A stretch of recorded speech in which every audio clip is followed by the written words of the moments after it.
Ration ഡോക്സിൻ്റെ അടുത്ത വീഡിയോയിലേക്ക് സ്വാഗതം. ഇന്നിപ്പോൾ നമ്മൾ പറയുന്നത് വെച്ചാൽ ഇപ്പം മലയാള സിനിമയിൽ നമ്മളിപ്പോൾ കണ്ടുവരുന്ന ഒരു ട്രെൻഡ് അനുസരിച്ചിട്ട് അതായത് മമ്മൂക്ക ഇല്ലാതെ മലയാള സിനിമ തന്നെ ഇല്ലെന്നുള്ളത്. കാര്യം മലയാള സിനിമയിലെ ഈ അടുത്ത കാലത്തുള്ള വിജയ നായകന്മാരെ നോക്കുമ്പോൾ, അതായത് പരാജയം അറിയാതെ മുന്നോട്ട് പോയിക്കൊണ്ടിരിക്കുന്ന നായകന്മാരെ നമുക്ക് നോക്കുമ്പോഴത്തേക്ക് വളരെ കുറച്ച് ആൾക്കാരെ മാത്രമേ നമുക്ക് അതിനകത്ത് കാണാൻ പറ്റൂ. ഇപ്പം നമുക്ക് എടുത്തു പറയത്തക്ക രീതിയിൽ ചിലപ്പോൾ ഒരു പൃഥ്വിരാജിൻ്റെ മലയാള സിനിമയിലുള്ള ഈ അടുത്ത കാലത്തുള്ള സിനിമകളൊക്കെ വിജയിച്ചിട്ടുണ്ടാവാം. ആസിഫ് അലിയുടെ ഈ അടുത്ത കാലത്തുള്ള സിനിമകളൊക്കെ വിജയിച്ചിട്ടുണ്ടാവാം.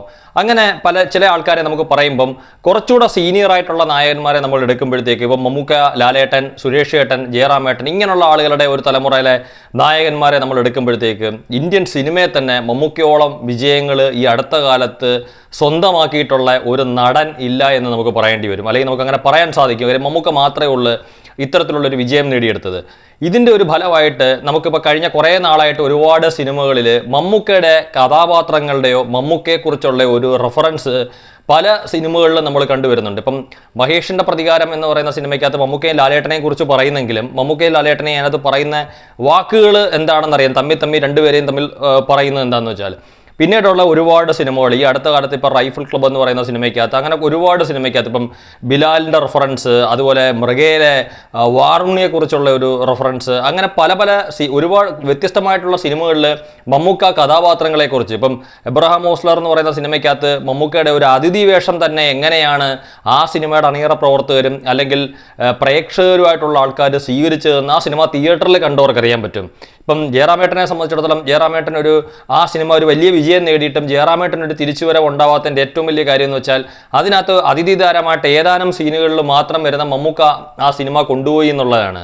അപ്പോൾ ഈ മമ്മൂക്കയുടെ ഒരു സാന്നിധ്യം അല്ലെങ്കിൽ മമ്മൂക്കയെക്കുറിച്ചുള്ള ഒരു റെഫറൻസ് എന്ന് പറഞ്ഞാൽ ഒരു സിനിമയ്ക്ക് തന്നെ ഒരു വലിയ നേട്ടമായിട്ട് മാറിക്കൊണ്ടിരിക്കുന്ന ഒരു കാലഘട്ടം. കാര്യം എല്ലാവരും ഇപ്പം അതിൻ്റെ പുറകെയാണ് പോകുന്നത്. ഇപ്പോൾ ഏറ്റവും ഒടുവിൽ ഇപ്പോൾ രേഖാചിത്രം എന്ന് പറയുന്ന സിനിമയ്ക്കകത്ത് തന്നെ നമുക്കറിയാം മമ്മൂക്ക ഏത് രീതിയിലാണ് മമ്മൂക്ക അഭിനയിക്കാത്ത ആ സിനിമയ്ക്കകത്ത് മമ്മൂക്കയെ ഉൾക്കൊള്ളിച്ചിരിക്കുന്നത്, അല്ലെങ്കിൽ മമ്മൂക്ക എങ്ങനെയാണ് മമ്മൂക്കയുടെ സാന്നിധ്യം ആ സിനിമയ്ക്കകത്ത് അറിയിച്ചിരിക്കുന്നതെന്ന് നമുക്കറിയാം. ഇപ്പോൾ എല്ലാവരും ഈ പറഞ്ഞ കണക്ക് മമ്മൂക്കയുടെ കഥാപാത്രങ്ങളുടെ പുറകെ, ഇപ്പോൾ കാതോട് കാതോരത്തിലെ മമ്മൂക്കയുടെ കഥാപാത്രമാണെങ്കിലും ഇപ്പം ബിലാലിലെ ക്യാരക്ടറാണെങ്കിലും മൃഗയിലെ ക്യാരക്ടറാണെങ്കിലും അല്ലെങ്കിൽ മമ്മൂക്കയുടെ വ്യത്യസ്തമായിട്ടുള്ള പല സിനിമയുടെ ക്യാരക്ടറാണെങ്കിലും ഇതിപ്പം എല്ലാവരുടെയും സിനിമയ്ക്കകത്ത് ഉൾപ്പെടുത്താൻ വേണ്ടിയിട്ട് ഇവിടുത്തെ തിരക്കഥാകൃത്തുകളും സംവിധായകന്മാരും മത്സരിക്കുന്ന ഒരു കാലഘട്ടമാണ് നമുക്കിപ്പോൾ കാണാൻ സാധിക്കുന്നത്. കാര്യം അത്രയും വ്യത്യസ്തമായിട്ടുള്ള മമ്മൂക്കയുടെ കഥാപാത്രങ്ങൾ മമ്മൂക്കയെക്കുറിച്ചുള്ളൊരു സൂചന നൽകുമ്പം ആ സിനിമയ്ക്ക് ഉണ്ടാകാൻ പോകുന്ന വിജയം നമുക്കിപ്പോൾ പറയാം. എബ്രഹാം ഓസ്ലറിൻ്റെ വളരെ വലിയ രീതിയിലുള്ള അതിഗംഭീരമായിട്ടുള്ള ഒരു വിജയം നമുക്കിപ്പം റൈഫിൾ ക്ലബ്ബ് എന്ന് പറയുന്ന സിനിമയും തന്നെ ഞാൻ ഏതാനും കുറച്ച് ദിവസങ്ങൾക്ക് മുമ്പ് നോക്കുമ്പോഴത്തേക്ക് വേൾഡ് വൈഡ് ആയിട്ട് 27 കോടി, ഇപ്പം എനിക്ക് തോന്നുന്നു അതിൻ്റെ മേളിലോട്ട് പോയിട്ടുണ്ട്.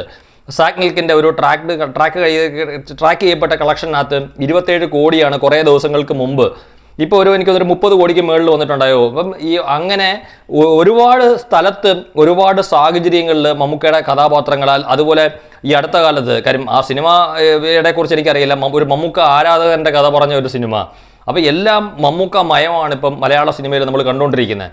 ഇപ്പോൾ രേഖാചിത്രം എന്ന് പറയുന്ന സിനിമയ്ക്കകത്തും മമ്മൂക്ക അഭിനയിക്കാത്ത മമ്മൂക്കയുടെ സാന്നിധ്യമുള്ള ആ ഒരു സംഭവം അല്ലെങ്കിൽ ആ ഒരു രീതി എന്ന് പറഞ്ഞാൽ ഇപ്പോൾ ആ സിനിമയ്ക്ക് നേടിക്കൊടുത്തിരിക്കുന്ന കാര്യം, സിനിമ നല്ലതാണ്, അതിലെ കഥാപാത്രങ്ങളും കഥയും അല്ലെങ്കിൽ അതിൻ്റെ മേക്കിങ്ങും അതിനകത്ത് അഭിനേതാക്കളുടെ പ്രകടനങ്ങളും എല്ലാം മികച്ചതാണ്. പക്ഷേ ഒരുപാട് ആൾക്കാരെ ആ സിനിമയ്ക്ക് ആകർഷിക്കുന്ന, അല്ലെങ്കിൽ രേഖാചിത്രത്തിൻ്റെ ഇപ്പം നമുക്കറിയാം ഒരു first day world wide collection വരുമ്പം ആസിഫ് അലിയുടെ സിനിമകളുടെ കളക്ഷൻ്റെ കൂട്ടത്തിൽ ഏറ്റവും വലിയൊരു ഓപ്പണിംഗ് ആണ് രേഖാചിത്രം നേടിയത്. ഏതാണ്ട് 2 കോടിയാണ്. സത്യത്തിൽ രേഖാചിത്രം എന്ന് പറയുന്ന സിനിമയ്ക്കകത്ത് ഈ 2 കോടി ഫസ്റ്റ് ഡേ കേരളത്തിൽ നിന്നുള്ള ഒരു ബോക്സ് ഓഫീസ് കളക്ഷനിൽ വരാനുള്ള കാരണം നമുക്കറിയാം. ഇപ്പോൾ മമ്മൂക്ക ഉണ്ടോ ഇല്ലയോ എന്നുള്ള കാര്യത്തിനകത്തൊരു പൂർണ്ണമായിട്ടുള്ള ഒരു ഉത്തരം ആ സിനിമയുടെ ആദ്യത്തെ ഷോ കാണുന്നിടം വരെ ഇല്ലായിരുന്നു. അതുകൊണ്ട് കുറേ ആൾക്കാരൊക്കെ ഈ പറഞ്ഞ മമ്മൂക്ക ഉണ്ടെങ്കിൽ അത് കാണാം എന്ന് വിചാരിച്ച ആൾക്കാരുണ്ട്. പക്ഷേ മറ്റു ചിലരാവട്ടെ മമ്മൂക്ക ഉണ്ടെങ്കിൽ അദ്ദേഹത്തിനെ ആദ്യത്തെ ഷോയ്ക്കകത്ത് അദ്ദേഹത്തിൻ്റെ ക്യാരക്ടറിനെ എങ്ങനെയായിരിക്കും അവതരിപ്പിക്കുക, ഇനി അദ്ദേഹം എങ്ങനെയാണ് വരുന്നെങ്കിൽ അദ്ദേഹത്തിൻ്റെ ക്യാരക്ടർ എന്തായിരിക്കും എന്നൊക്കെ അറിയാൻ വേണ്ടി താല്പര്യപ്പെട്ടിട്ടുള്ള ഒരുപാട് പ്രേക്ഷകരുണ്ട് ഇവിടെ. അപ്പോൾ അത്തരത്തിലുള്ള ഒരു കാര്യമാണ് ഇപ്പം രേഖാചിത്രത്തിൻ്റെ ആദ്യത്തെ ദിവസത്തെ ഈ ഒരു ഫസ്റ്റ് ഡേ ഒരു കേരള ബോക്സ് ഓഫീസിലെ കളക്ഷൻ തന്നെ ആസിഫ് അലിയുടെ ഇതുവരെ ഒരു സിനിമയ്ക്ക് നേടാൻ പറ്റാത്ത രീതിയിൽ 2 കോടിക്ക് മുകളിലേക്ക് പോകാൻ സാധിച്ചത്. ചുരുക്കം പറഞ്ഞാൽ ഇനിയും അണിയറയിൽ ഒരുങ്ങുന്ന ഒരുപാട് സിനിമകളിൽ മമ്മൂക്കയുടെ കഥാപാത്രങ്ങളെക്കുറിച്ചുള്ള ഒരു റെഫറൻസും അല്ലെങ്കിൽ മമ്മൂക്കയുടെ ഒരു സാന്നിധ്യം ഉറപ്പാക്കാൻ വേണ്ടിയിട്ട് നമ്മളിപ്പം ഈ വടക്കൻ വീരതയിൽ മമ്മൂക്ക തന്നെ പറയുന്ന കണക്ക് ചന്തുവിനോട് ഒരു വാള് പൊരുതിയില്ലെങ്കിൽ മറ്റൊരാൾ ഒരു ചേകവനായി എന്നൊരു തോന്നൽ മറ്റൊരാൾക്ക് ഉണ്ടാവില്ല എന്നുള്ള രീതിയിൽ മമ്മൂക്ക പറയുന്നത്. ഇപ്പോൾ മമ്മൂക്കയെക്കുറിച്ചുള്ള ഒരു സൂചന ഒരു സിനിമയ്ക്കകത്ത് ഉൾപ്പെടുത്തിയില്ലെങ്കിൽ, മമ്മൂക്ക ഒരു സിനിമയ്ക്കകത്ത് വന്നില്ലെങ്കിൽ അത് ഈ പറഞ്ഞ കണക്ക് അതിന് അണിയറ പ്രവർത്തകർക്ക് പോലും ഒരു നിരാശയാണ്. നേരെ മറിച്ച് മമ്മൂക്കയുടെ സാന്നിധ്യം ആ സിനിമയിലുണ്ടെന്ന് അറിഞ്ഞു കഴിഞ്ഞാൽ ആ സിനിമ സൂപ്പർ ഹിറ്റ് ആയി എന്നുള്ളതിനകത്ത് യാതൊരുവിധ തർക്കവുമില്ല. അപ്പം നമ്മളിപ്പോൾ പറഞ്ഞ കണക്ക് അണിയറയിൽ ഒരുങ്ങുന്ന ഒരുപാട് സിനിമയ്ക്കകത്ത് മമ്മൂക്കയുടെ പല പല ക്യാരക്ടറുകളെ കുറിച്ചുള്ള സൂചനകൾ ഉണ്ടാവട്ടെ. ഈ കാര്യത്തിനകത്തും ഞാൻ നോക്കിയിട്ട് സോഷ്യൽ മീഡിയയിൽ പോസ്റ്റ് ഇടുന്ന സെലിബ്രിറ്റി ആയിട്ടുള്ള ചില ആൾക്കാർ, ചില പ്രമുഖരായിട്ടുള്ള ആളുകൾ അവരുടെ ഒരു നിരാശ, ഒരു വിഷമമൊക്കെ ഇതിനകത്ത് പ്രകടിപ്പിക്കുന്നുണ്ട്. എന്തിനാണ് മമ്മൂക്കയെക്കുറിച്ചുള്ള ഒരു റെഫറൻസ്, എന്തിനാണ് മമ്മൂക്കയുടെ ക്യാരക്ടറിനെ കുറിച്ചുള്ള റെഫറൻസ്? ഈ പുറത്തിരുന്ന് പറയുന്നവൻ എന്തും പറയാൻ പറ്റും. ഇപ്പം മമ്മൂക്കയെക്കുറിച്ചുള്ള ഒരു സൂചന ഉൾപ്പെടുത്തിയാൽ ആ സിനിമയ്ക്കുണ്ടാവുന്ന നേട്ടം എന്താണെന്ന് അതിൻ്റെ പൈസ മുടക്കുന്ന നിർമ്മാതാവിനറിയാം, അല്ലെങ്കിൽ ആ സിനിമ ഒരുക്കുന്ന സംവിധായകനറിയാം, അല്ലെങ്കിൽ അതിൻ്റെ തിരക്കഥ സംഭാഷണങ്ങൾ കൈകാര്യം ചെയ്യുന്ന ആളുകൾക്കറിയാം. അതുകൊണ്ടാണ് മമ്മൂക്കയുടെ ഒരു റെഫറൻസ് അതിനകത്ത് മമ്മൂക്കയെക്കുറിച്ച് ഒരു സൂചന കൊടുക്കുന്ന, അല്ലെങ്കിൽ മമ്മൂക്കയുടെ ഒരു സാന്നിധ്യം ഉറപ്പാക്കുന്നത്.